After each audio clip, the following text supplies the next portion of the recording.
Welcome to Candidates Night. Warren Community Television is taping this event, so in case you want to watch it again or tell someone else about it. My name is Eileen Kennedy. I'm the editor of the Ware River News, which covers Warren. People have submitted questions to me, and I have developed a few general questions for each of you.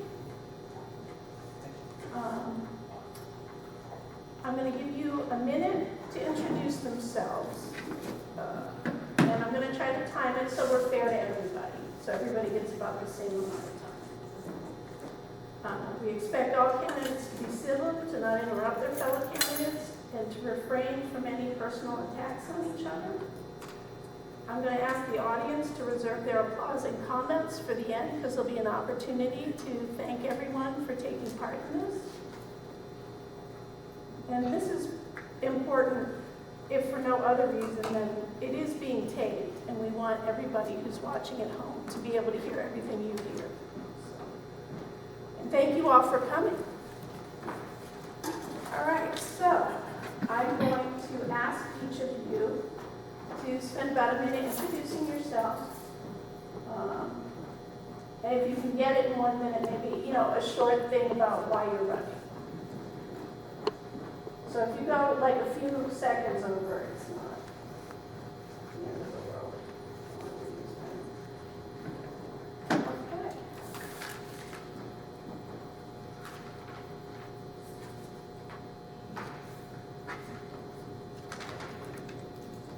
Mr.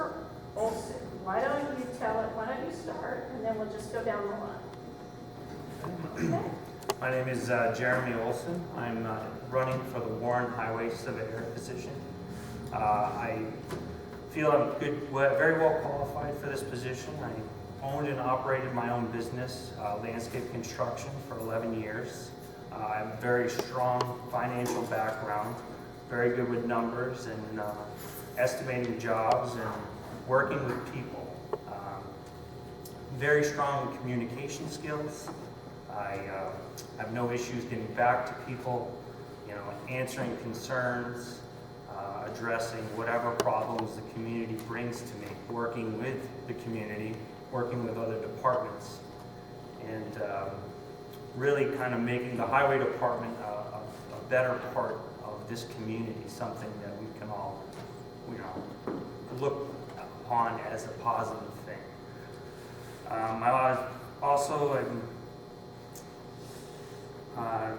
Basically my main focus is on the roads, are to improve as many roads as possible, to resurface as much as the finances are allowed. I'm going to have to ask you to stop. Mr. Boudreau. Yes, thank you very much, Eileen. I want to first off thank you for spending your time with us tonight to allow us for this candidates, as well as you and the audience for being here tonight as well. As most of you know me, my name is Thomas Boudreau. I've been the current highway superintendent here in town for the past 9 years. I have lived in town for the past 10 years. Throughout my career here as the highway superintendent, I've implemented many paving preservation techniques that were never had before. I've switched over to more of a pure salt versus sand for a number of reasons. You can ask me on that a little bit later on. I've done several pavement preservation techniques that we've done research into and have been the first one to do some of those in the area. Crouch Road being one of those, Coy Hill, Old West Warren being one of those on the bottom. And through those pavement preservation techniques, I've saved almost $200,000 in Chapter 90 money through those techniques. So with your support and your vote on May 7th, I will continue to do what I'm doing and going from there. Thank you very much. Thank you. Mr. Quinn. How you doing? Good. How are you? Good. My name is James Edward Quinn. I'm retired. I worked as a correction officer, and I ran many businesses on my own in the past also. I'm a 21-year resident of the town of Warren, and if I'm elected as your selectman, I would really look out for you and do my best and do what's right. A few things that I would do is I would listen to everybody, and I would take the problems and follow through, because that's what's really important, is when you follow through. I would look into all the departments and make them better. And I would take care of any, if there's any improvement, I would see where I can improve.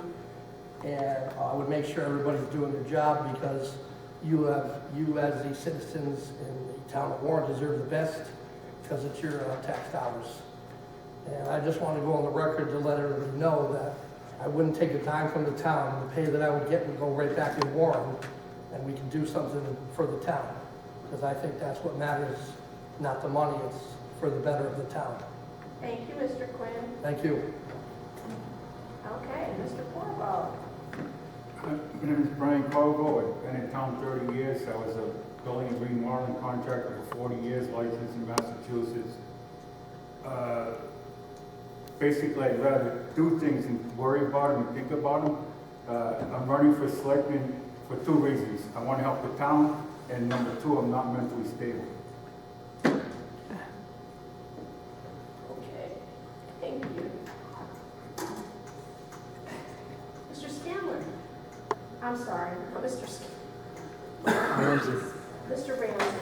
Thank you very much. Good evening, folks. I've been in town 21, 22 years now, and have sat on the planning board all that time. With the position of the assessor's office opening up, planning of the town also takes in the village districts, the residential and the rural districts that we have. As an assessor, one has to look at how our properties are assessed, how the taxes come back to us from the state through the assessors board to you.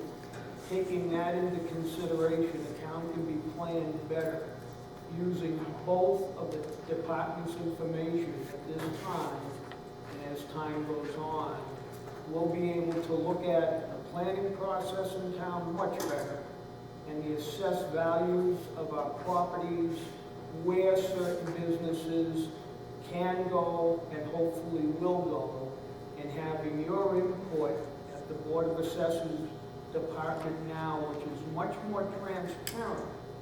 It has a brand new administrator, a brand new assistant administrator, and 2 of the 3 assessors are brand new. Okay, thank Thank you. Mr. Veliz. My name is Derick Veliz. I'm an architect. I'm also a software designer. I've been in the planning board for 3 years already, and I moved into town in 2009. I have 2 kids in elementary school, and we have a dog. Thank you. Mr. Richard. Yes, good evening, folks. My name is Marc Richard. I am asking you for your support in returning me to the Board of Selectmen. I have served 10 years on the planning board prior to my involvement with the Board of Selectmen, and I am just finishing up my 3rd term on the board. I enjoy what I do, and I would like to continue my service to the community. I look for your support. Thank you very much. Mr. Kirk. Thank you. Yes, I'm Dave Kirk, and I'm running for school committee, and I appreciate all of you coming here tonight, because it's kind of hard to get for you to know us and for you to understand what we're working on. I'm retired. I spent my career in manufacturing, most of it making components for air conditioning, heating, and refrigeration business and equipment and so forth. I have, and about a year and a half ago, I started up my own little business as a hobby, which keeps me busy. I have been attending all of the school committee meetings for well over a year. I sit in on all of the school's budget subcommittee meetings, and I've also been attending all of the school's building subcommittee meetings, and since a few months ago, I'm actually Warren's voting member on the building committee, so I actually can, vote on things overseeing the buildings for the school. My interest in being on the committee is really fourfold. There's 4 things I'd like to accomplish. First and foremost is I'd like to see the school do more to prepare all students for their future after high school. people don't realize it, but about 35 to 40% of our graduates are not going on to college, which is fine. Some are going into the military, which is great, but a lot are going into the workforce. I know there's more that can be done to prepare them, make them aware of job opportunities in the area with good companies, and give them the skills to help them be good employees. Okay, Second, I'm gonna have to ask you to stop, but we'll come Okay. back. Thank you. Ms. Banville. Hi, my name is Banville. I'm a lifelong resident of Warren. I'm running for the Quaboag Regional School Committee. The reason I decided to run this term, I've been fulfilling a slot that was left vacant by someone.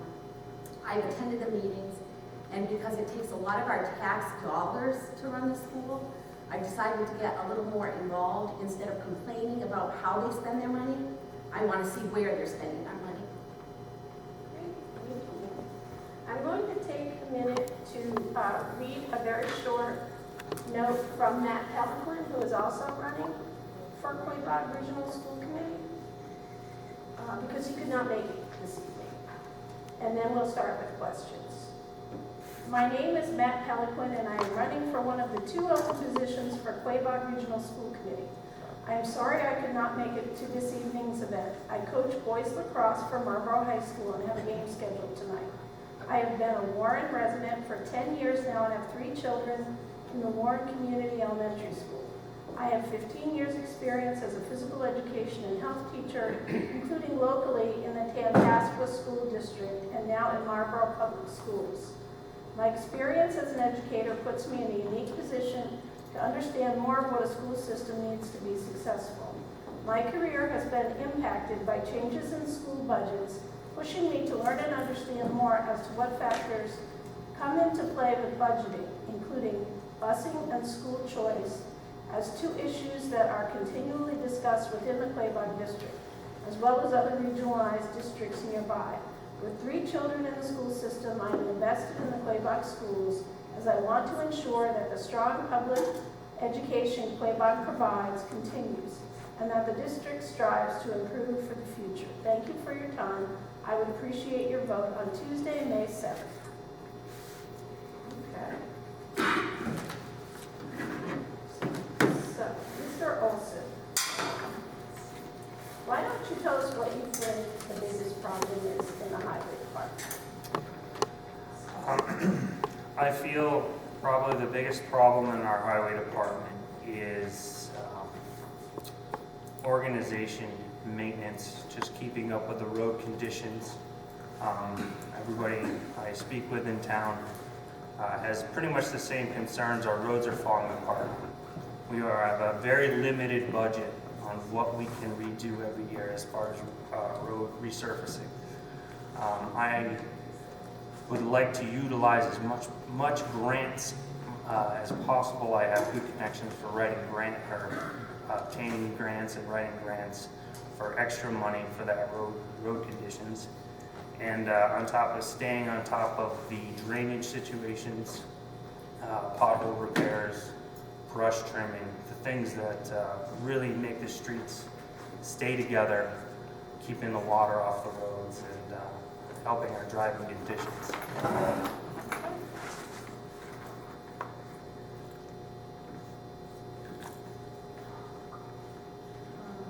Mr. Boudreau, same question. What do you think are the biggest problems the highway faces? I'm certainly going to agree with Mr. Olsen that our roads are falling apart. Just a quick background on that. We have 62 miles of centerline road in Warren. And our entire budget, my entire budget, including the Chapter 90, is just over $500,000. That breaks down to 5 full-time employees with 12 miles of roadway, which means that budget is accumulated to $120,000 for every 12 miles of road. The project that we just completed last year on Sardi Road was $204,000 for just over a mile of road. So $120,000 for every 12 miles doesn't go too far. And that's also including all the drainage, snow and ice, and resurfacing money within that whole budget. As far as grants go, I have successfully assisted in the writing of 3 grants. We received a MassWorks grant on Spring Street for $348,000.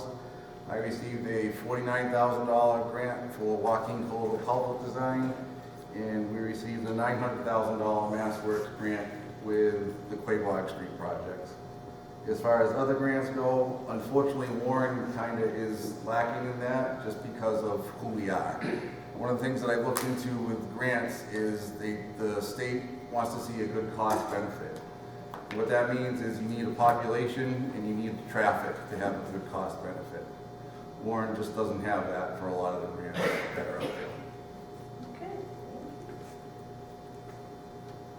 Mr. Quinn, what do you think the biggest problem in Warren is and how would you solve it? Or work towards solving it? I think that with every department that there is, I think that it can be really looked at and be improved. And how it would be improved is just really go into it with the people that have worked there and kind of get in there and see where it can be improved.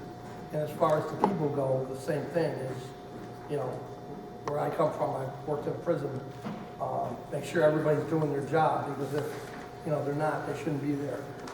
And I would take it from there. Okay, thank you.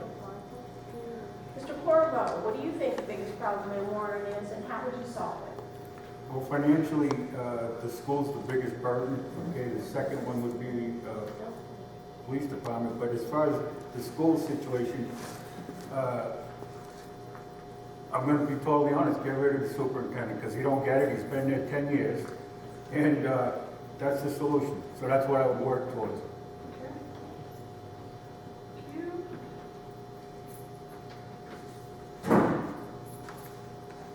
Mr. Ramsey, what do you think the biggest problem facing the Board of Assessors is right now, and how would you work toward solving it? I have had the opportunity to sit on the board filling a vacant position for the last, maybe 4 or 5 months now. And since the drastic turnover of the board, the complete cleaning of the house, we have gone back over back taxes for the past 12 years now. And there's quite an inconsistency of what had been going on. Working with DOR and the 3 other members, specifically Rachel Carney, the assistant administrator in the office, we're developing and finding more and more back taxes which had not been paid. We're looking into it now to move on and start collecting taxes that, as I said, were not. We can't go backwards, we're going forward with it. The valuations of our homes here in Warren are low compared to other towns of our size in the same situations, and not the locales, but throughout the state. When we start looking at Beckett and other towns out west, Barry, our assessments are much lower. With the resale values that we're finding now, the resale values of homes are coming up.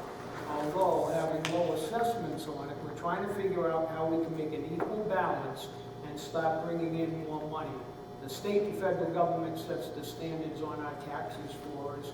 We in turn have to look at how it's going to be involved, and assessments go through that. We don't like having our taxes raised every year. The assessors don't do this, the state does. We're looking at avenues to bring this over on a level plane for each and every one of us based on the structure and the location of our homes. So that's where we're putting the emphasis right now. And as I said a moment ago, with the transparency that we're offering each and every one of you within the town, your input with Rachel and her assistant comes to the board, and we've been looking at everything right now from abatements all the way through for each and every one of you. Thank you. Mr. Veliz, what do you think the biggest problem is? For the planning board? Well, planning in general in town, what do you think your board has as far as the biggest problem, and what would you like to do to solve it? I would like to do what we've been doing. The biggest problem in town is that Massachusetts allows solar companies in Massachusetts. And we've been invaded with solar companies trying to apply to the point where the board has been sued and is out of our hands. we can't deny solar. In other words, if a project comes in, we have to accept it, and we have some time to get it going. If we don't accept it, they will find a way to get it accepted, and they'll do whatever they want on this site. If it goes through the process and we take care of it, at least we can condition it. We can do studies with peer reviews, engineers that are experts on the matter, so we can at least have these companies do a safe, a better installation and not screwing up. To begin with, I really hate when these companies cut all the trees and all the fauna and forest is gone. But like I said, we can't deny it. The second one is, water runoff. Lately it's been raining a lot. You can see water all over the place. When you cut the trees down for a solar project or any other project, there's a lot of problems. And at least taking the fact that we get sued because if we don't accept the sites, we can control on a technical and a knowledgeable, can't pronounce that, on a technical way to do something the right way. If you're gonna have companies come here, do it the right way and not create problems to other citizens or destroy the roads, etc. So those are the big problems. Thank you. Mr. Richard, what do you think the biggest problem facing the town is, and how would you work to solve it? Let me answer that in twofold. One, I think everybody here is in agreement that Warren's biggest problem, especially financially, for a number of years now, has been the school. Everybody here wants everybody's children to get a fair and decent education. But there is a price tag that comes with it. And in agreement that when we had a superintendent meeting a few weeks ago, that everybody realizes that the system that the state uses to address regionalized schools is broken.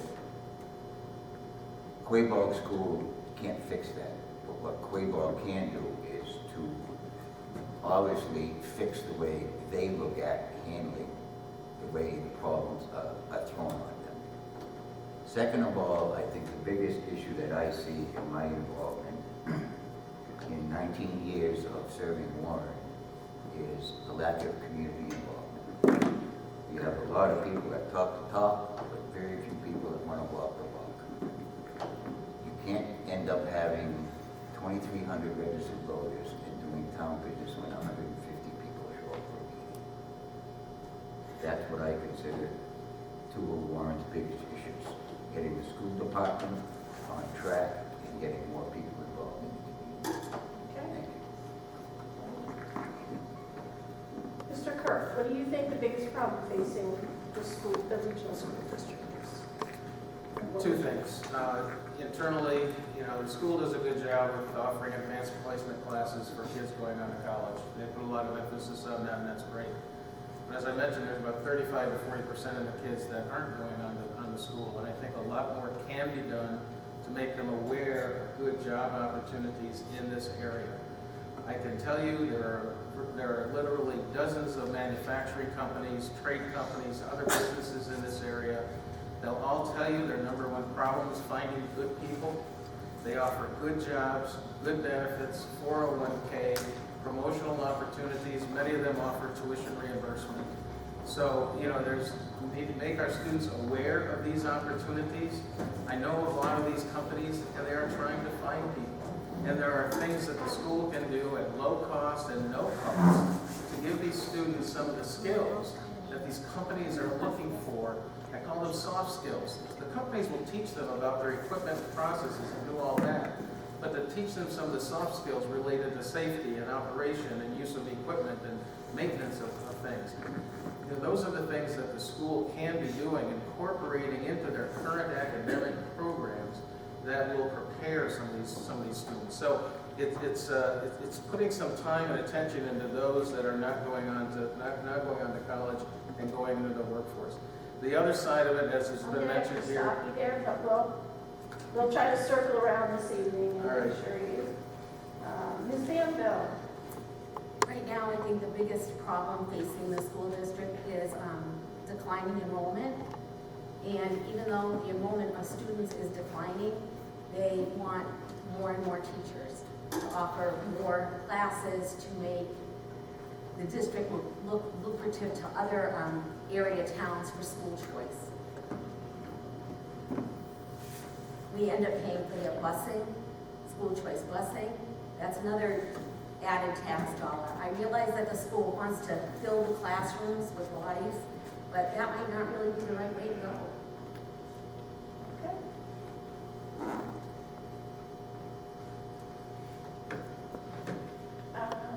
Mr. Olsen, what will your priorities be if you're elected to the highway supervisor position? My priorities will be simple maintenance of the road. We have to keep up with our pothole situation, utilizing, we have a system where we can use the town of Brimfield allows us to use the hot box to do more hot asphalt repair, whether it be overlaying sections of the road that are really breaking up because we don't have the money to pave the whole road. Doesn't mean we can't fix small sections so that it makes the travels a little safer and better. And again, cleaning the edges of the road so we get the water off the road. Everybody knows water has been a very difficult thing this spring. And not keeping up with proper drainage and proper cleaning of the edges of the road allow that water to stay on the road. And with the heavy traffic, heavy trucks, they're beating our roads to death. So we need to get the water off the roads. Mr. Boudreau, same question. The same question. I'm going to agree with pretty much what he said. The water is definitely an issue. Potholes are definitely an issue. And it all comes back to financing. We get $120,000 for every 12 miles of road. That's everything. Snow and ice, everything. The assessor's office, I found out last year, in 2017, collected $530,000 worth of excise tax, which is meant to go to road work. I have $30,000 for road work in my budget. So there's $500,000 that is not spent where it's designed to be spent. Back to water and drainage, you get 62 miles of center line with 5 people, and the leaves fall every single year in New England. Every year, the leaves on the side of the road get built up, and the plows push stuff off, and creates a problem for ditching. There's only so much time in a day with a 5-man crew.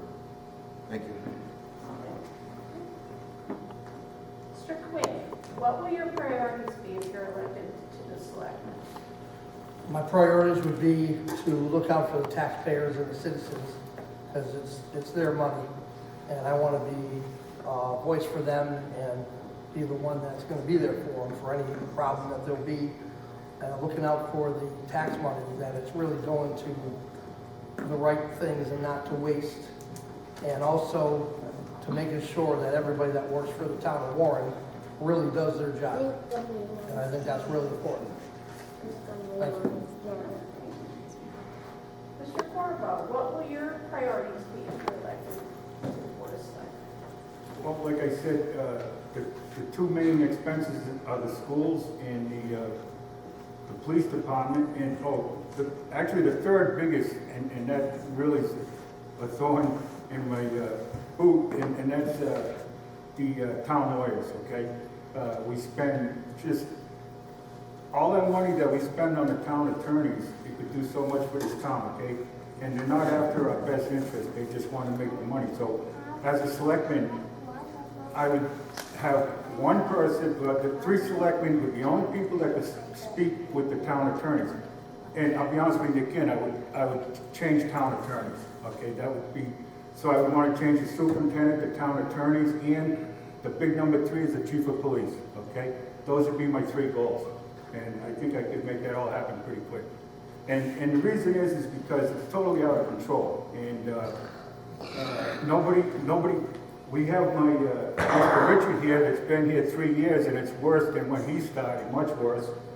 So obviously, what he's doing ain't working, okay? Okay, but we said we weren't gonna talk about what other candidates are Okay, doing. I wanna know what your priorities are. okay, well, Share. basically the opposite of what he's been doing. Okay, all right, thank you. Mr. Ramsey, what would your priorities be at the Board of Assessors? Right now, the Board of Assessors office is working in what is called a pilot program. Everyone here, as Mr. Veliz has just said, and I've been involved with, is your solar. Solar is now tax exempt. With a pilot program, which is payment in lieu of taxes, we'll be able to collect monies from the solar array facility, large in size, by using this program. It was initiated about 10 years ago for the golf course, or at that time, Scottish Meadows, to now the solar facility. That was when the pilot program was initiated. Then all of a sudden it disappeared.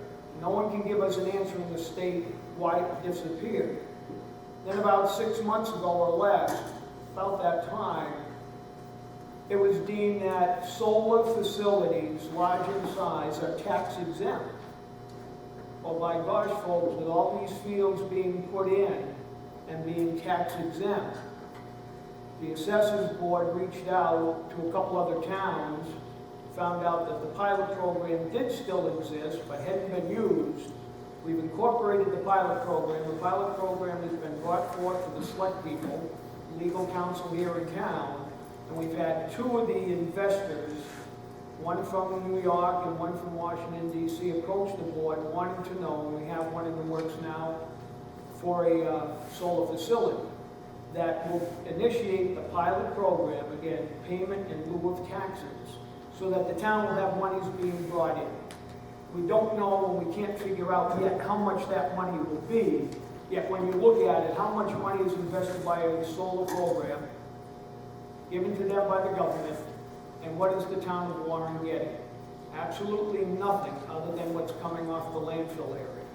So as the assessors are looking at it, we will hopefully have that pilot program adopted within, and the first couple installments, or the first couple, I shouldn't say installments, the first couple programs or permits that may be issued, using the word may be issued, that pilot program will be initiated. Don Swistak, Terry Schmidt, and our other offices with taxes and dollars and cents are working on it with us, so that we will draw some forms of money other than our tax dollars to start coming into this town. Okay, thank you. Mr. Veliz, what will your priorities be if you're reelected to the planning board? Planning board is a voluntary position where we lately, because of the amount of projects coming into town, we have been in more than usual. So my priority is to keep up with that schedule, putting aside family and friends, and dedicating time for 2 or 3 hour meetings every week, and then researching and do other types of activities for the board, which will help and to be a better prepared board for every single project.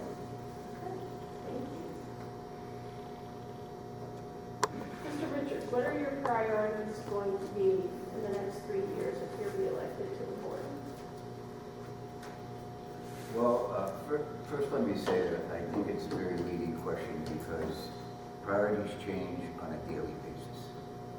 And once you get on in the position of being on the board,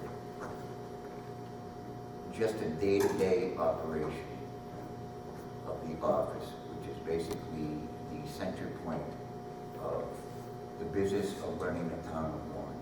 The 9 elected and appointed department heads and the Board of Selectmen have the daily task of running a $9 million business. So it's very, very hard for me to sit there and say my priority is this, that, and the other thing because they change literally on a daily basis. I can go in the morning with my list of things to get to, and by the end of the day, that list hasn't even been looked at because things come up over the phone, through email, this and that. Just a daily running of basically the town of Warren as a business is my top priority. Thank you. Mr. Kirk, what will your priorities be? Well, I talked about one with regards to helping students, but my second priority would be to address the financial situation we've been dealing with for the last few years. I mean, let's face it, the town is dependent on the strength of the schools, and the school is dependent on the strength of the town. It has to be a symbiotic relationship. And unfortunately, whether it's because of the regional agreement or what, I don't know, but there isn't a lot of interaction between the school and the towns. Most of the interaction comes around this time of year when the budget comes up, and it's looking 1 year out, and as we're seeing this year, with declining enrollment, the budget going up again. Something needs to be done to sit back and take a longer look at that, because when we look at sitting here in March and April and the budget for the next year, there's no time to react and do anything differently. Let's try to look out 2 and 3 years. It can be done. Any good business and organization does that type of planning. Yes, you're making assumptions about state funding and enrollment and choice and so forth. But by looking at those things and what some of the capital needs are, I think we can start to identify and look ahead a couple of years financially, and then sit down with the two towns and look at reasonably what are the town needs and how do we bring this together and ultimately bring a much more cooperative relationship between the towns and the school. That's what I would like to accomplish. Banville. I do agree with Mr. Kirk. I would also like to see a stronger relationship formed between the boards of selectmen and the school committee. It just seems like sometimes there's a lot of give and take, I guess. Sometimes West Brookfield would go, sometimes Warren would go. I'd like to see more people in positions just go and listen to what goes on with the financial aspects at the meetings. Having a selectman go every time would be very, very nice. Okay. Thank you.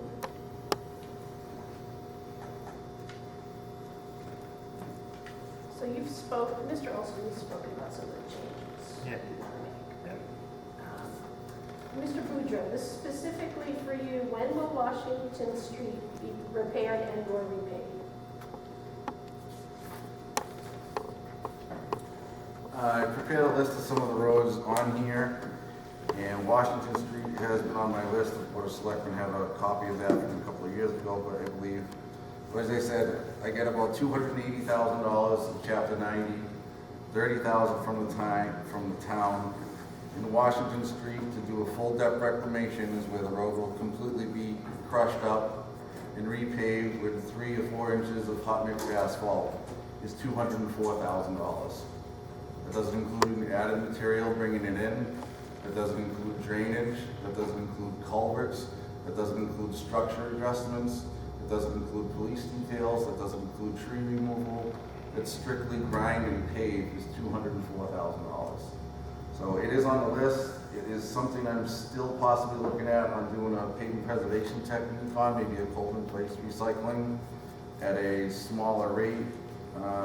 Full depth reclamation is about $16 a square yard based on last year's bid specs. The cold in place recycling is about $13 a square yard. The issue on if those can be done is the overall condition of the road.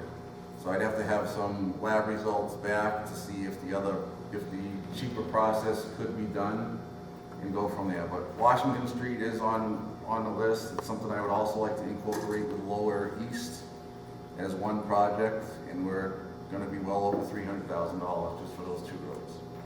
So it is on the list. It's just a matter of time to get it in, but I have it scheduled probably within the next 4 years. Thank you. So, Mr. Quinn, an audience member wants to know, in the past 6 months, have you attended any selectmen's meetings? No, I haven't. And Mr. Corriveau, same question. In the last 6 months, have you, Pretty much all of them. Not gonna say all of them, but I'm, like right now, I have 2 bad hips. I'm in a lot of pain most of the time, so, but everybody knows my views, and, well, just to keep it on that subject, I've been to most of them, and I've been familiar with everything that's going on with the planning boards and pretty much everything that's going on in town. okay, so you attend other boards too then? Correct. Because I'm sure that's what. Correct, because plus I have, like 5 or 6 people that talk to me on a regular basis that keep me updated on everything. Okay. All right, thank you.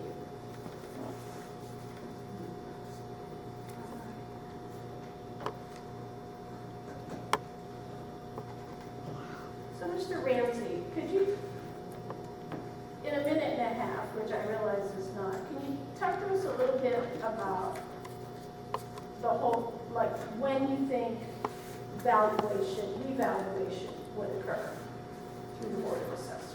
Has that been done recently, or is that about to be done? It's ongoing right now. Since I've been on the board for the last 4 months, the evaluations begin, we look at it the first of the year, and at that time, we're accumulating right now.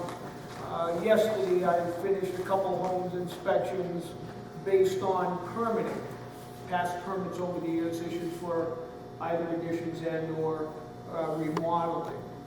With that, the assistant, Rachel Carney, and her assistant, Tammy, they're taking street by street. And we're looking at the value of homes that have sold, the value of homes that were sold by the town, or flippers, as we use today for a term, and have come back and are going on the market. On Thursday, we have one to look at on Chapel Street. Okay, we're looking at that, figuring out the prices there. They were existing at low price, low values. Sold, very low. Now they're being flipped for almost 3 times the price, some of these homes. And they're falling within the value of homes in towns that are slightly larger than what we have. So with the increase in our economy, everything's starting to move up. When we look at it here in town, we look at it as the increase in economy. We're all sitting here, but our taxes are coming up right behind us. And they're starting to bite us just as much as our values go up, our taxes are going up. So looking at how we can get up with a level means of values based on Western Worcester County, the small towns, and today's economy.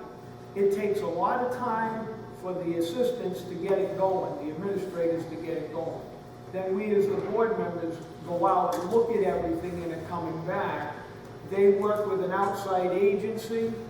They come in, put everything together in the computers, and then the values start working out that way. Even the realtors are starting to see, and it's great for Warren that our prices are going up, so that we're looking at more money for homes, yet with the taxes, and I'll say it again, with the taxes that are coming around to bite us again, how do we balance this out? We're sitting there trying to balance everything else for everybody.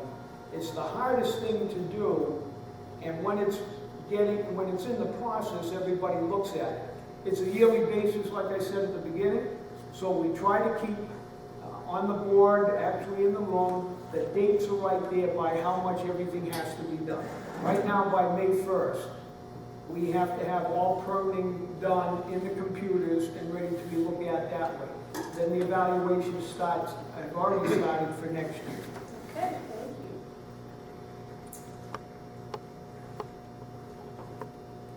Mr. Veliz, I was hoping you could talk to us a little bit about what sort of projects the planning board is seeing, aside from solar. We know that seems to be inundating the town. Are you seeing new construction at all?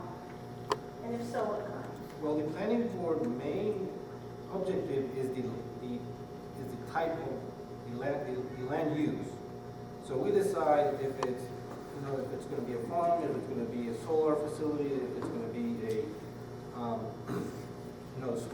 company, etc. So once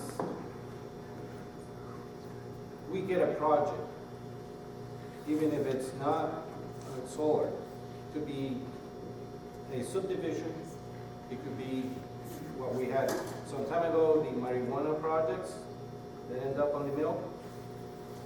And we don't get to see residential. That's the building inspector who does that. Residential is only, we already designated those areas for residential, so we don't get to see, somebody's gonna build a house. Okay, but you haven't seen any like subdivisions or anything like that? I assume a subdivision will come before you. We haven't, Okay. but there's a big phenomenon that it's happening with the solar panels and subdivision, is that if we don't approve a solar panel, they already submit a subdivision. So now we can't control whatever they do. They say we're gonna do a driveway with 2 houses, and one they put the batteries, one put the storage, and then they put all the panels in back. Oh, well, okay. So it's very tricky, and it's very hard for us because we feel with our hands tied back. We can't deny it. We have to control it. And by going through the process, which we only have 90 days from the day that we get the project to where it has to be approved, we need to restrict or give conditions on how they should do what project it is, the conditions of each project. Okay.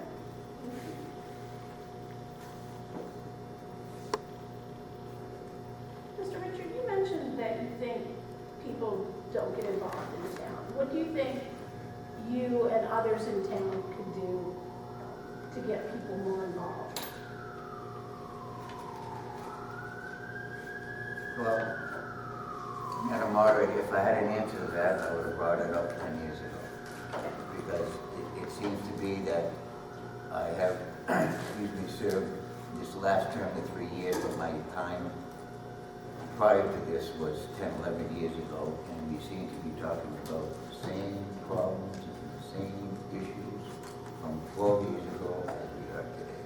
For example, with the subject of the libraries always comes up. We've heard about them merging now for 10 and 12 years. That's an issue that has to eventually be addressed. You can't force somebody to get involved. Either people are going to get involved or they're not. We try to be very open. That's why all the meetings are televised. We encourage people, instead of coming up and offering the negative about something. If you see an issue or you see a problem, then come up with something that addresses the problem or fixes the problem. But, there's no easy answer to sit there and get, look at this turnout here tonight. This is a public, this is people that are going to represent your town for the next number of years in very important positions. And this has obviously been well advertised, it's been in the paper, this and that, and we have a very small, basically the same people that show up all the time. There are people that do get involved, but I don't have an answer to sit there. I don't really know how you can't literally drag people out.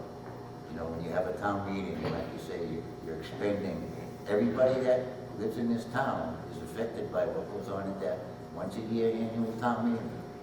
Because when the money's spent, that's when the tax rate is eventually ended up decided, and you get 100 people. I don't think anybody here has an answer to that part.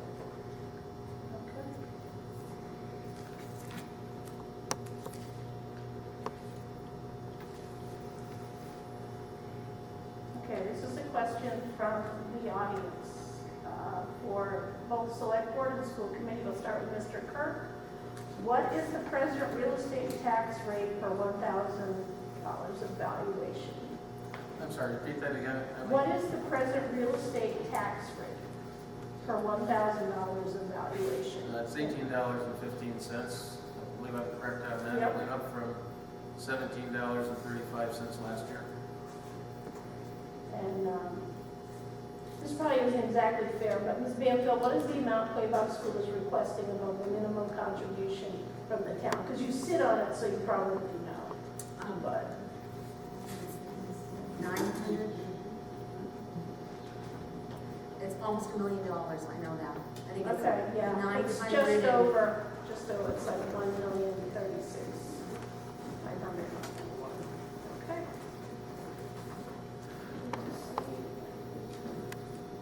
Could I add on to that for 1 second? Yes.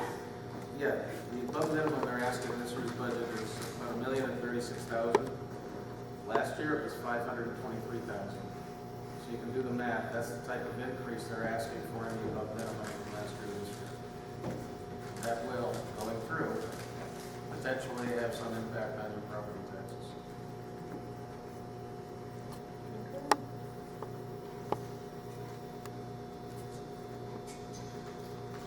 Mr. Olsen, what do you think, is there a good equipment plan for the highway department? And I know part of that is also the finance committee has to sort of approve that, and we have capital expenditures planning committee. But how do you think Warren Highway Department stacks up? I Equipment-wise? don't think it's a very good equipment plan. I work at the Warren Highway Department. I have for 4 years. And I've watched a lot of our very old equipment. Some of it is almost as old as I am. And it's crumbling apart because you can only use something so much over time. It does break down. We do a lot to try and keep stuff going. As far as coming up with more money to replace our equipment, that's a very difficult thing because nobody wants to ask people to raise and appropriate. Nobody wants to raise our taxes more. I mean, we already struggle enough. But there are some plans. I know I was informed that Jackie O'Neill, former highway boss, used to have a plan where some of our money that came through Chapter 90, through our state money, would be billed against our own equipment as we used our equipment to redo the roads. Now, does it hurt Chapter 90? Does it hurt our system by taking away a small portion of our road repair money, which is already very limited, to put towards a purchase of new equipment, replacement of our old stuff? Well, I think to a small degree we need to do something because we can't keep asking the taxpayers every single year. We have stuff that needs to be replaced every year. And that's just a lot to ask. If we can generate a little bit of revenue through in other ways, whether it be auctioning off old equipment, utilizing some of our state money towards new equipment, so at least it offsets some of the expense that the taxpayers have to come up with. But we do need to address this. This is something that's very serious. Mr. Boudreau, same question. I'm just going to expand on what he says. I mean, Mr. Olsen himself, he's been here for 4 years. He drives a 2001 International. It's a pretty old truck. It's also been designated a complete snow and ice vehicle now because we asked for some money to replace the dump body and we just couldn't come up with it for snow and ice. So in order to get an inspection sticker on that truck, the dump body had to be removed and the spreader had to be permanently attached to it, which means we were short a dump truck, so to speak. We have other dump trucks, and to elaborate on that, as far as new equipment in the future, one of the things that I talked to capital planning when they were in existence about 1.5 years ago is to trade in multiple vehicles for the purchase of one. One of the other things that I've implemented a little bit is perhaps the mower. The current mower we had was 22 years old. One came up that the highway department as individuals were completely agreed upon that this would be a better machine. It would prolong the life. It would push back the purchase of a new one from 2 years to probably 5 or 6 at least, depending on how this machine goes. So there definitely needs to be something done with equipment. I have, Mr. Olsen drives a 2001 truck for wintertime use. I'm operating a 1984 white as a designated spreader in the wintertime. I mean, this truck is very old, it's got more electrical issues than we can count on, and I've been doing everything I can with the budget to preserve these trucks. I've sent them out to have sandblasting done, bodies painted. The fleet is getting old. It is well known with capital planning, it's well known with the Selectmen, and it's certainly well known with the Highway Department. Mr. Quinn, if the school, the Quaboag Regional School budget passes as it has been developed so far, which would ask for $500,000 more than they asked for last year, what do you think you'd do with town departments as far as, trying to keep the town going? What I would, just on the last question, just want to expand for 30 seconds on that is, the reason why I haven't been to any meetings is only because of some medical problems that I need to bring a PCA with me, and that's why. If I plan it, I can do it. Okay, So I just want to go back on that. sure, That's the reason why. okay. As far as your question about the school, in the budget, I would find the money, because I believe that if I put my mind in it, there's a lot of waste out there. And I would find it, and it would go to where it really needs it, because there's a lot of waste out there, and I would take care of it. And I wouldn't stop till I did, because there's so much of it. Okay, thank you. Mr. Corriveau, same question. Well, as far as the town meeting, when it comes up, this will probably be what the turnout is. So the school's gonna get there whatever they want, okay? So what's gonna happen is the taxes are gonna go up, period. So we always seem, I'm an optimist, we always seem to get by in this town, okay? But we always struggle, and there's reasons for it. And the same old is not working, okay?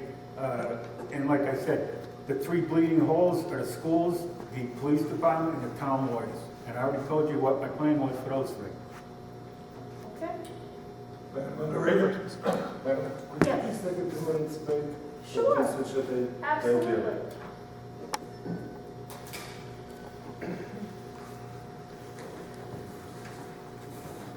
Thank you.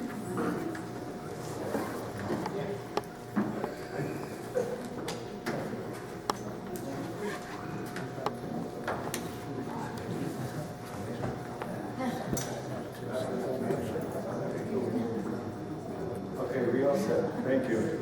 All right.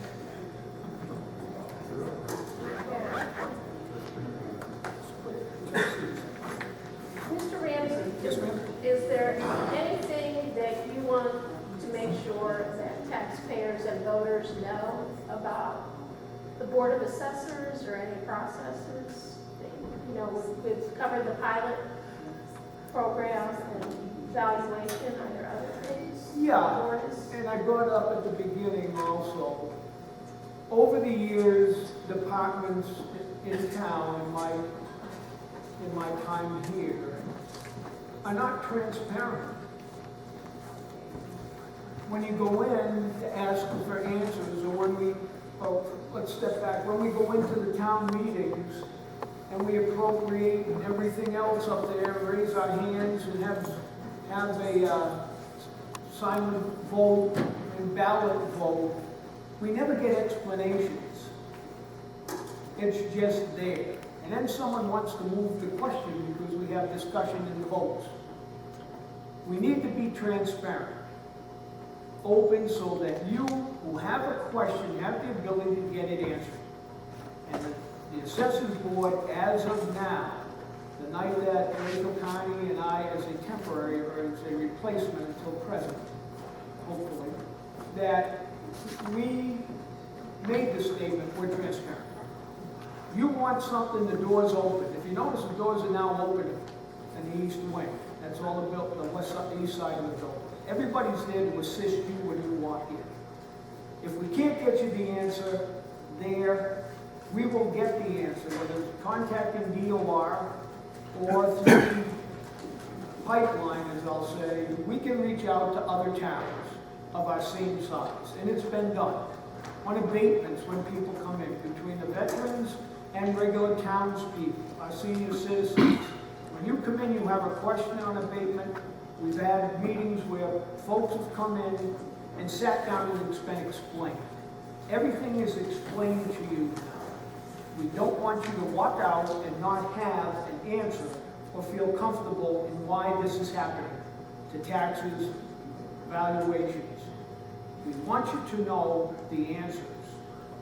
And it makes it user-friendly down the road when we have to go to the floor and make adjustments. Thank you. Thank you.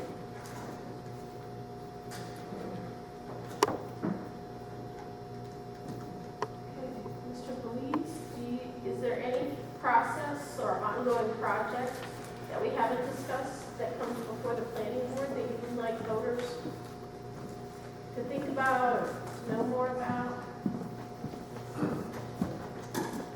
Well, if I want to give a message, it will be this, because there's a lot of confusion within moratorium for solar facilities and what we approve or not approve.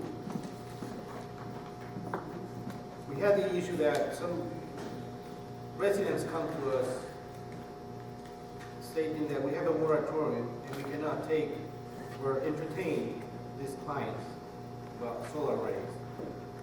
And yes, we have a moratorium, but these clients applied before the moratorium was in place. So by law, we have to take and we have to receive the project. Everything after the moratorium, then is we can stop. The problem is now they're queuing and waiting for a ticket to get in. Right now, our secretary has a desk full of rolls of plans that we haven't even looked at.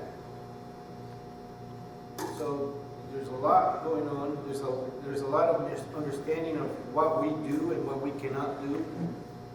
We would like to deny this project because we don't really see the benefit for the town. Unfortunately, Massachusetts allows them to be, and we have to obey. And our duty from that point is, like I said before, make sure they are done properly. Okay, thank you. Mr. Richard, this is a question from the audience. If you're reelected, this will be for all the selectmen candidates. If you're reelected, would you vote for more money for the libraries?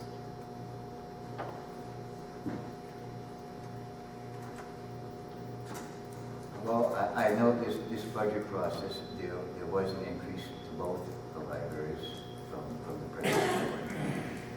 But I just think, me personally, it just seems, even though I know both libraries have their very loyal customers, it just seems a little absurd for a town of 5,000 people to have two libraries. That is my personal opinion. I support the libraries because the people in town wanted them supported, but like I said previously, we had the same discussion 11 years ago. And it always seemed, yep, we're working towards it, we're working towards it, we're working towards it. Well, obviously, in 11 years, there hasn't been a lot of movement on that. So do I support the libraries? Absolutely. But I just think there has to be something done about a town of 5,000 people having two little libraries. And one of my issues is that as much as a town supports the Warren Public Library, it's not really a town building. And the other West Warren Library, right now we're just paying rent. So there's an additional cost every year. I just think that for a town this size, and all the time we've talked about it, there should have been some sort of resolution right now. Okay. Yes, sir. Thank you.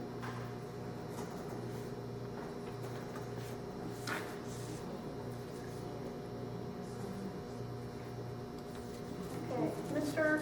Kirk, is there any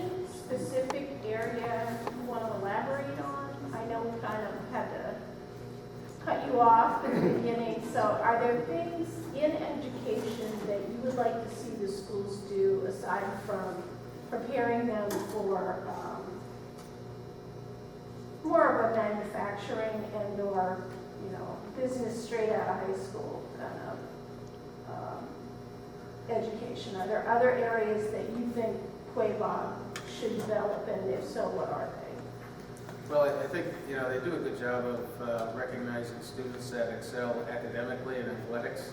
There's also a lot of students that participate in other activities, both in school and in organizations and activities that aren't part of the school functions. And I think the students should be recognized for their accomplishments in those areas too, because there's a lot of wonderful things that they're getting involved with, but you don't really hear about it because the focus. And I'm not taking away from the academics and the athletics, but there is a lot of students that are doing a lot of good other things, and I would like to see them recognized for that. Ms. Banville, same question. Are there certain things that maybe don't exist now or need expansion perhaps that you'd like to see?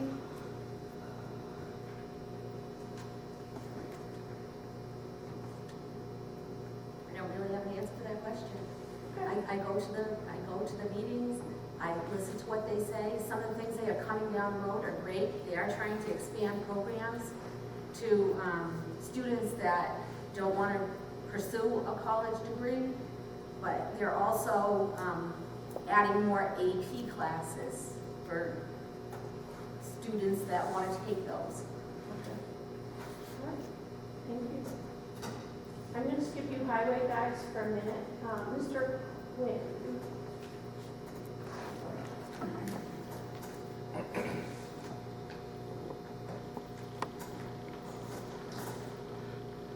I guess the same question that I asked Mr. Richard.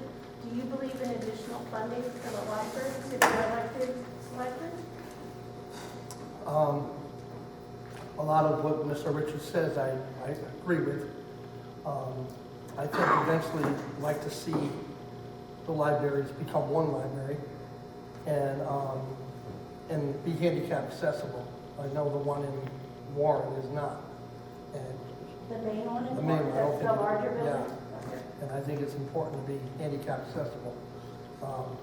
As far as the tax dollars going to the libraries, if I'm elected, I'm gonna look out for the citizens of Warren. I have to look out for the money and everything. So I would say that if we could put both of them in one somewhere, that would be the solution. So as far as more money goes, I'd have to say no. Just work on what already is there. Okay. Thank you. Mr. Corriveau. This has been going on since I ran for selectman the first time, which was probably like 7 years ago. Same situation, okay? And like I said before, nothing ever, as long as people keep doing what they're doing, nothing's ever gonna change. But libraries are not the bottom of my list, okay? Libraries to me are very important. I would call it Mr. Castigian, or whatever his name is, the principal, and I'd say, hey, how about you knock $50,000 off of your 500,000 or your million, and we put it towards the library. And to me that makes sense. And to answer your question, yeah, I would. It wouldn't be, I would start something somewhere to give them, the libraries, more money. Okay.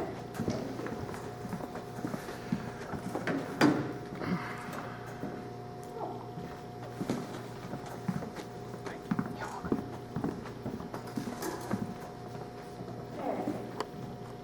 Mr. Ramsey, this is a question from the audience.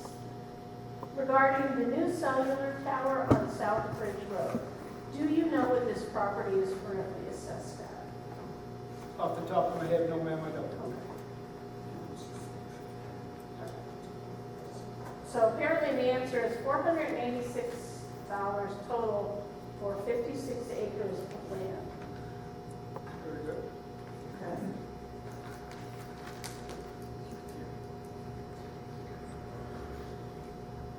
So the other question that goes along with that is, and I don't know whether this is correct or not, the industrial communications paid $275,000 for that piece of property.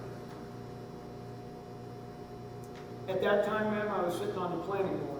Okay, That has never been brought up until this moment, unless it's been brought up by the individual to the assessors prior Okay. to my time.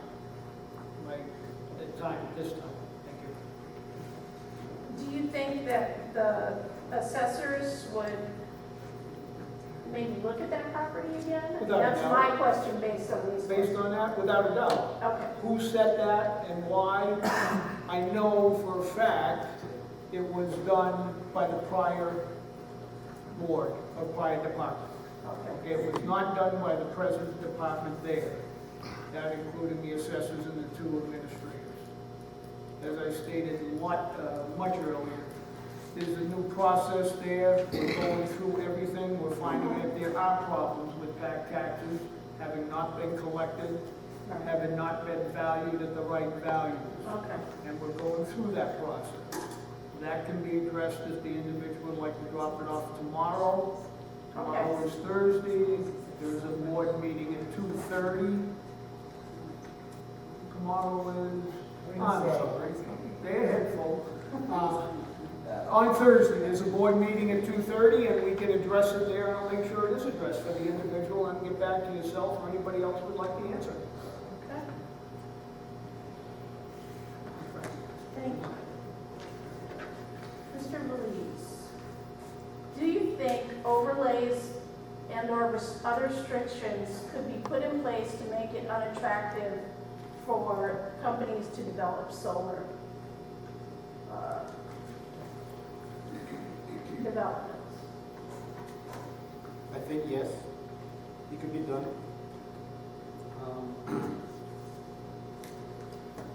I would like to see something like solar arrays not to be placed on forest areas, so they won't have to cut. They can only be installed on already cut areas and don't destroy our farms and forests.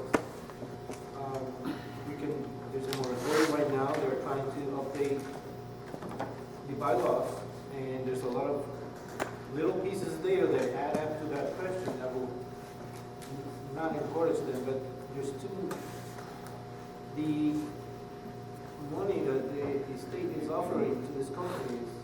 It's pushing this with a very strong force, and unfortunately we are just one of the little towns that are being affected. Okay, thank you.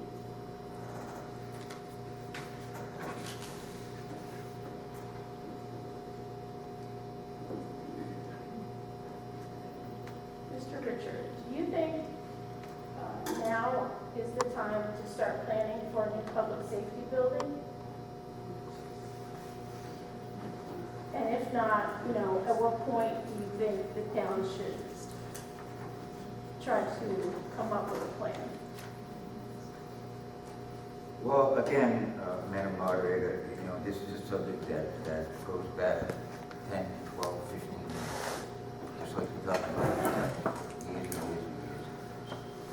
I think everybody is in agreement that it's the way to go into the future. It makes an awful lot of sense, and one of the reasons why when I was on the board previously, that the parcel of land that we bought for the highway barn, which is now located on, was 11 acres, with an eye to the future to either put a library or police station or a highway facility. The unfortunate thing is this the right time right now? No, because we have no money. That's the bottom line, plain and simple. It can look good, we can talk to a blue in the face, but building a highway facility costs a ton of money. And I think until we get our feet on the ground now, we're facing a crisis I haven't been involved in 12 years with this annual town meeting, because the town cannot afford $1 million more for the schools, plain and simple. It's got nothing to do with education, it's got nothing to do with the kids. It's got everything to do with finances. So am I support of a highway bond? Absolutely. Can we afford it right now? No, we cannot. I'm going to jump around a little bit. So, Mr. Quinn, do you think now is a good time to start planning for, a public safety complex that might encompass fire and police? And if it isn't a good time, how do you start the planning process for the future? I think it could be a good time, like I was saying previously, about cutting all the waste. If you see where all the waste is, because there's a lot of it, then you can take that extra money, and the money that, if I'm elected, I'm putting back into the town also. And I think it could be looked at as a definite possibility, but it always comes down to dollars and cents, and if it can be afforded. And I would really look into it. And I think now's the future that it should be. And it would all be looked at through where other things could be, I don't want to say the word cut, but look after the taxpayers' money and see where things could be maybe moved around or the waste be cut. And I think that's the real thing. Okay, Thank thank you. Mr. Corriveau, same question. Well, if you know anything about statistics, the odds of it happening is, the same as the library's getting more money and all these other problems, okay? And when I joked about not being stable at the beginning, I am stable, but these are the things we're up against, okay? And basically, if I don't like to go back to yesterday, but if the town hall was maintained and kept up, these people could go move into the town hall, the tax collector, blah, blah, and this could be the police department, okay? Somehow, or something, The answer to your question is, there's 1 second from now is always a good time, as far as I'm concerned, for somebody to try to get a grant to do that or something, okay? So I'm always praying for a miracle. I mean, and not necessarily miracles, but the answer to your question is, yeah, I'd like to see a new building and the town thrive and everything else. So, yeah, I would. Okay, thank you. Mr. Richard. And we'll also go to the other selectmen candidates. We haven't mentioned the water issue on Reed Street as a priority. Why is this not a priority and how does it get fixed? I think it's pretty unfair to label it as not a priority. Have we taken a lot of action? No, we have not. That does not mean that the board is not sympathetic to the life-changing situation that these unfortunate homeowners are in. The way it gets fixed is with about $5 million. Now, this board has always taken a position that right now we are in precarious financial times. The last thing the town needs is another $10 million loan. And the unfortunate thing is that we have 2 private water companies that are going to have to be involved in this, and the town has nothing to do with our 2 private water companies. Warren Water right now, just recently in the last few months, had a meeting in the school and authorized the water users to borrow up to, $3 or $4 million to put a filter system on their system. Well, you borrow $3 or $4 million, you pay back $8 or $9 million. That's a burden that's already going to be put on us. West Warren Water District doesn't have a lot of expendable cash. So to fix it is very easy to do with proper funding. But this board, as it sits right now, has not sat here and ignored the problem, but we have been very, very, very cautious about assuming responsibility. Because once you assume responsibility, that's exactly what you do. You take the burden of the finances that come with that responsibility. But I would also like to remind that the only reason, excuse me, that we are in this conversation now is that this present board authorized $25,000 to have the study that opened up this whole conversation. We have worked tirelessly with DEP and the state trying to have them step in and let them take the responsibility, which it is. But more recently, just in the last week, we have had from Kathy, one of the more local people from the Reed Street, at one of our meetings about a month and a half ago, asked us to write letters and have the wells tested again. And this past week, those letters went out to Scobie, Mr. Smoller, and Richard Neal, and our administrative secretary, Becky, has been in contact on these 2 occasions, DEP, and the wells are going to be tested again. So I don't think a lot has changed on the position of the board. But what we're hoping for is when the well's tested, what if these come back now that these levels are acceptable? Does that change the whole game plan, or I think we have to start looking at it in a new way?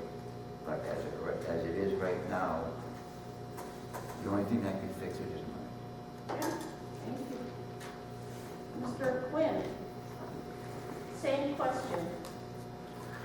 How do you think the Reed Street residents, their polluted wells, is that a priority for you? And what would you do to get it fixed? First, I'll say that's unfortunate what's going on. I don't know too much about it, just starting to hear about it now and a little bit about it. But I would consider that a priority, because that's the townspeople, and you gotta take care of the townspeople. I know it would take a lot of money to take care of it. So when I originally said, and I do have to say, there's so much waste in this town that it's unbelievable, where the different places where I could cut all the waste, and I would make that a priority, because it's the townspeople, and you gotta take care of your citizens, and they look to us as looking out for them. So that's how I would find a way, and anybody who knows me, when I get into something, I don't stop until it's taken care of. So I would take care of it for them. Okay, thank you. Mr. Corriveau, same question. I would rely on Peter. He's the most knowledgeable one in this room, okay? To try to, come up with some money. And, because I'm sure he's going to disagree with a lot of what Mr. Richards said about the $5 million and blah, blah, blah. But myself, as a contractor all my life, I'm saying to myself, okay, the main issue is they got to run a water pipe on Crouch Road, corner of Crouch Road and Reed Street, a water pipe about a mile down Reed Street, okay? Now, Reed Street happens to be one of the nicest areas in town. It's got a lot of very expensive houses, okay? But even if it was the poorest part of town, we have an obligation to solve that problem, okay? And Peter, as far as I'm concerned, is way more knowledgeable about it than me, and I think I would rely on him and other people to try to come up with a solution for that, because, I'd like to ask the highway guys how long it would take them to run a water pipe a mile down on Reed Street. Okay, without all that, it's gonna cost $5 million baloney. I just wanna know, if you had a crew of, if you rented some machinery, okay, and you've got 3 crews, how long would it take to run a pipe a mile? Probably a week? Depends on the digging. You asking? If you want to answer, you don't have to. It simply depends on the digging. There's a lot of ledge in that area. Well, I mean- Digging can be very difficult, slow, and Well, expensive. let's just say, I know there's a lot of ledge there. We've done drainage up there. There's a lot of rock. on Reed Street all the way On down, Reed right in the Street, road? Right through there. Our pipe's on top of the ground, and that's our drainage pipe, because you couldn't blast through the ledge to get it in. Okay, so once again, my way of thinking of things is simple. So you get a crew, okay, you get 4 crews, now you rent 4 jackhammers, okay? Whatever it takes, okay? You people, desperate times need desperate measures. You people are looking at problems, you're not looking at, let's just get it done somehow. So I'm not buying any, song and dance about nothing, but once again, I will rely on Peter for this issue. Okay, thank you. Mr. Ramsey, with home evaluations going up, will the rates go down to even the impact to taxpayers? I assume the person means the tax rate. not clear. With the tax rates go down, with the valuations going up, soon to be seen, as soon as everything comes in. You can't predict, you can tell people yes and no, but once you get everything in, you start looking at the state and where we stand with our valuations going up. What else does the town have? What else is going to be incurred costs? Where do we, as assessors, look at fire, school, and the town itself? All that draws money. When the selectmen, as they have over the past few, I'll say about a month now, 6 weeks, have sat down with the finance and tried to figure out a budget. Where does that money all figure out? When the school is asking for more, the town is, and I will give credit to the select people trying to put the town first.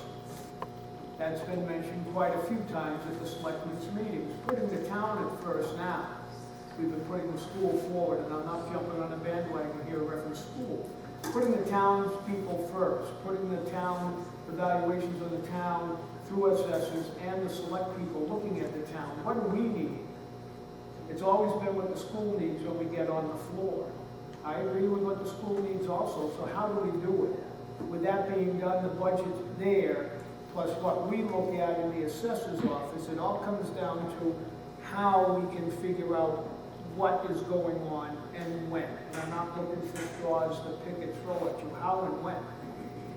What is everybody asking for? Turn around and put it in a formula, and then sit down, we look at it and come back and try to let the select people know, and then go to finance and say, this is where we are.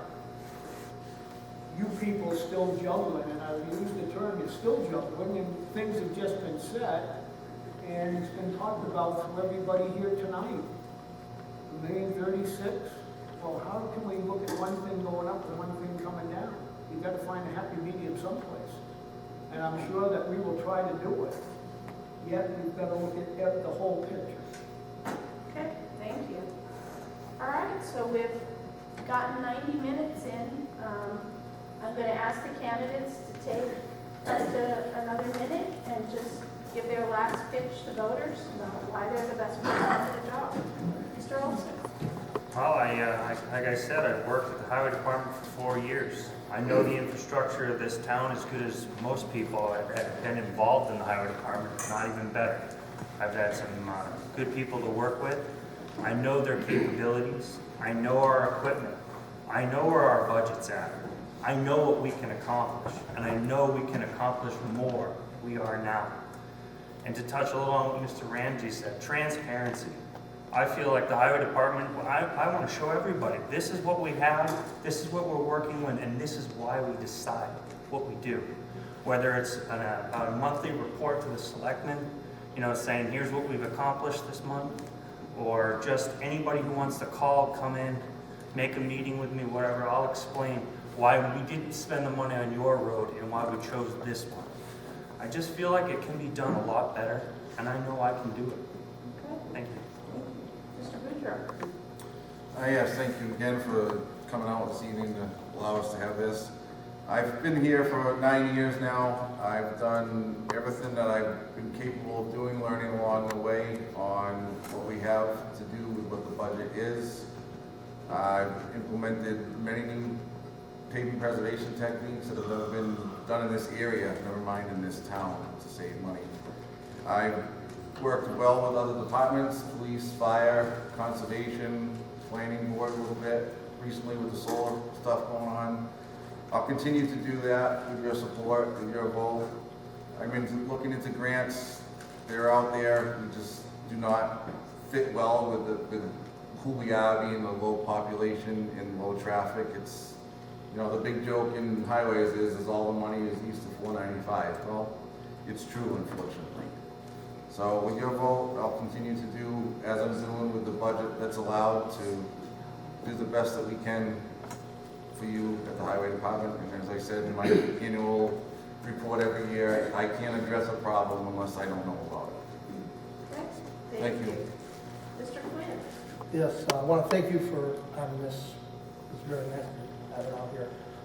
If I'm elected your selectman, I would look out for the townspeople, the citizens your tax money and go to work for you. And like I said, I would give my whole pay right back to the town, because it's not about the money, but I want to give back to the town.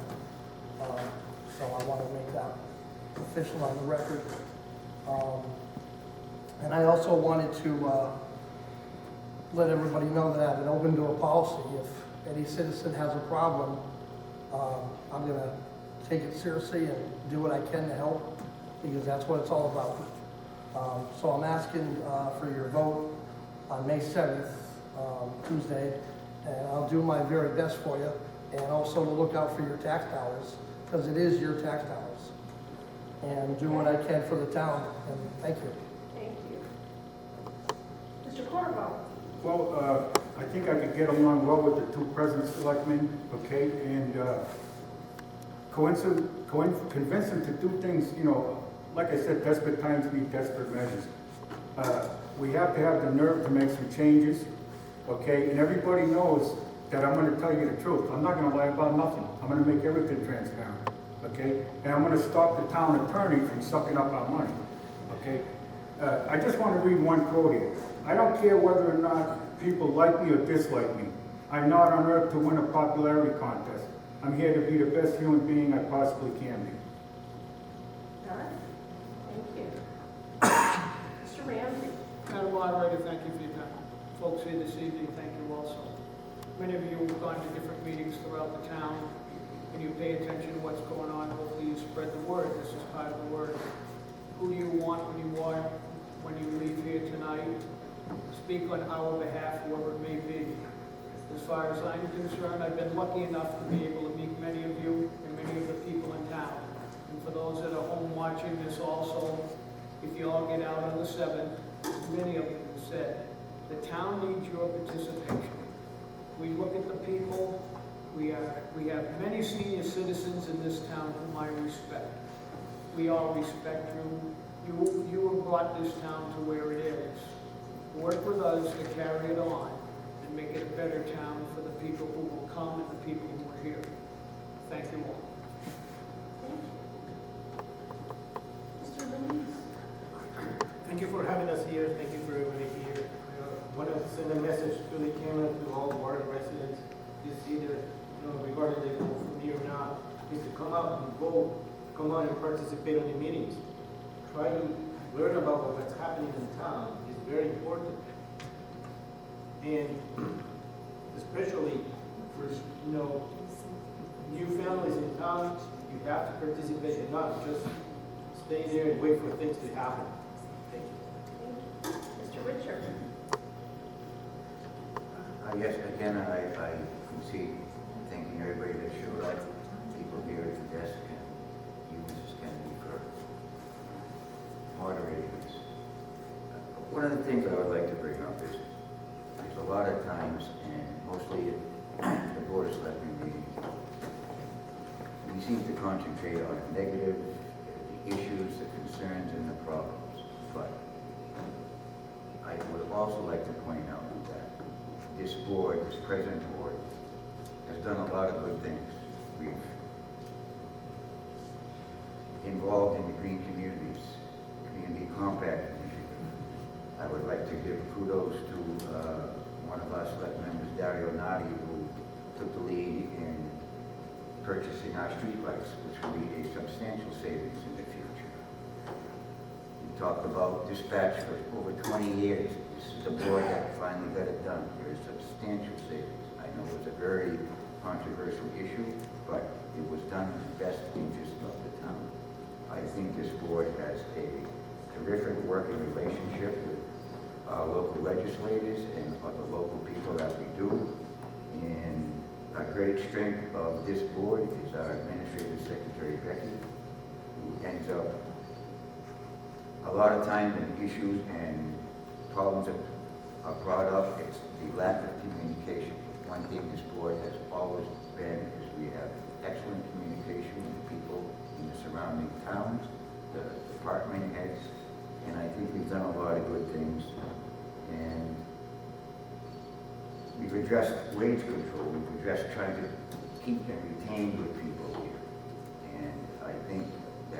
times that the newspapers only print the negative, but this board has done some good things, and I am asking you for continued support. Thank you. Mr. Kirk?